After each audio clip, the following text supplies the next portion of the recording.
আজকে আমি বানাবো গরুর মাংস আলু দিয়ে সাদা তরকারি। প্রথমে কাঁচামরিচ শিলপাটায় বেটে নিলাম, এরপর দিয়ে দিলাম কাঁচামরিচ, আদা বাটা, রসুন বাটা, লবণ, ধনিয়া গুঁড়া, গোলমরিচের গুঁড়া, জয়ত্রী আর জাফর, পোস্তদানা, তেজপাতা, দারচিনি, এলাচ আর তেল।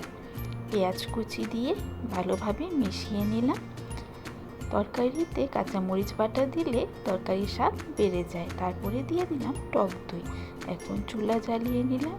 এখন ঢাকনা দিয়ে ঢেকে কিছুক্ষণের জন্য রেখে দিব। এই তো কিছুটা হয়ে গেল। এখন দিয়ে দিব আলু কিছু কুচি।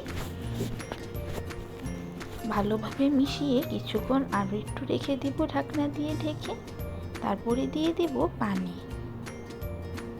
এখন আরও কিছুক্ষণ রাখার পর এই তো আমাদের তেলের উপরে এসে পড়লো তরকারিটা। এখন দিয়ে দিব উপর থেকে কাঁচামরিচ। আর বাস, হয়ে গেল আমাদের সাদা গরুর মাংস আলু।